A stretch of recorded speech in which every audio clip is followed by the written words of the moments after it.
A warm welcome, my dear students. I hope you are keeping well and are completing all your work on time. So, today, before starting the lesson, I thought about sharing something with you. Since the days are so gloomy and hugs are so far, we thought of doing something to bring a smile to your face. So, girls, do you remember this place? Yes, the entrance from where you enter the school.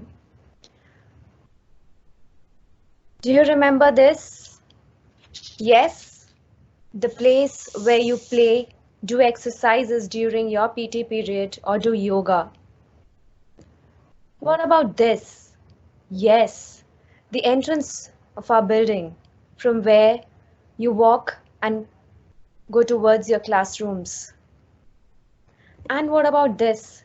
Can you see the flowers blooming? Yes, don't you miss them all? Yes, I know that. What about this field? Yes, it's a lower field where you used to do yoga, exercises, where you had your sports day. And what about this? Yes, it's the upper field where you play. And remember, teachers used to take you here for classes during winters and for nature walk. Dear students, I shared these photographs as I thought, so what if you cannot come to school? School can definitely come to your place where you are right now, as that is your school now, where you sit and study just like your old school days. In the end, I would say that we will get through this together, girls. So now we start with our lesson, and today's topic is creative writing. So today the topic for creative writing is my hobbies. So girls, can you tell me what is a hobby? Can you just define it, or what comes to your mind when you listen to the word hobby? Just share with your parents quickly. Okay, I'm going to tell you the definition. A hobby is a regular activity done for enjoyment, typically during one's leisure time. The word leisure means free time. Whatever activity you do during your free time and you enjoy that activity and you do it on a regular basis, that's called your hobby. That is what your hobby is. Now let's look at few examples of hobbies. Are you able to identify these? Yes?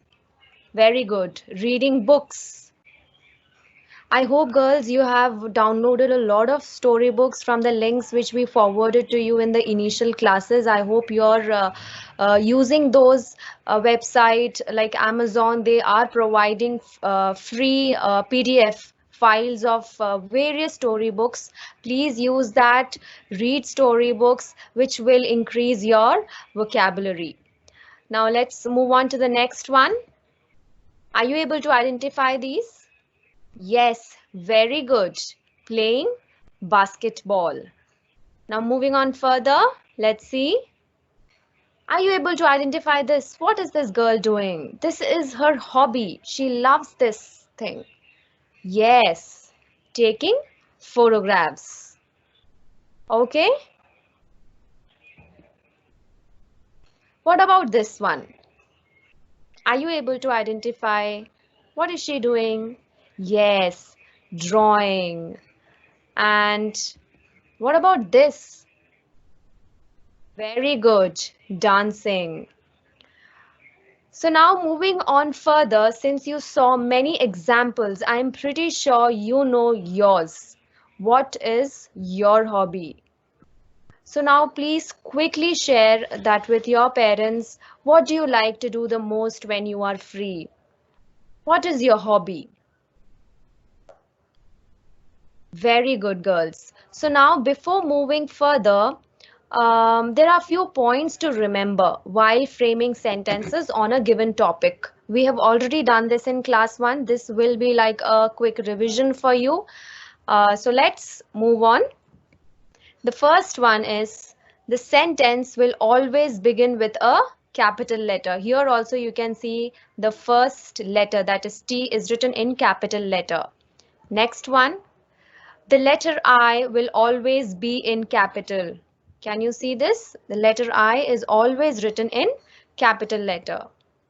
Next point, the sentence must end with a full stop. Can you see that? The sentence is ending with a full stop. In fact, all the sentences are ending with a full stop and starting with a capital letter. Then the next point, the sentence must be meaningful. Doesn't mean that you have to make few sentences on a given topic. It doesn't mean that you just throw few words and it is done. No. That particular sentence must be meaningful. Is it clear, girls? I hope these pointers are clear to you. We had already discussed with this in our initial classes. You remember punctuations and sentences we did earlier? This is just a revision for you. So now now I'll show you an example.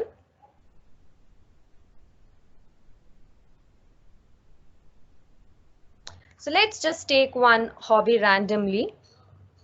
We have to write few sentences on that particular topic. So now if you get the topic my hobby, you need to write frame sentences on this topic. You need to think, you need to brainstorm about this topic, and then you will frame the sentences accordingly. So here we have like around 6 to 7 sentences. Let's read them one by one. First one, my hobby is drawing. Second sentence, I mostly draw pictures of people, animals, and birds. Third, I use crayons, pencils, color pencils, etc. to draw pictures. Fourth, during birthdays of my parents, sister, and friends, I gift my best drawings to them. Fifth, I spend my free time drawing pictures. Sixth, I love drawing. Seventh, I like to become an artist when I grow up. Now, girls, I hope you are able to understand what you are supposed to do. We've done this in class 1. So here, I hope you remember all those pointers which we just discussed in the previous slide. All the first letters have to be in capital letter when you begin a sentence. And I has to be capital, whether it is in between the sentence or in the beginning of the sentence. Then we spoke about full stop, putting full stop at the end of each sentence. So here we can see that at the end of every sentence, we have a full stop. And most importantly, all these sentences are meaningful. There is a meaning to all these sentences.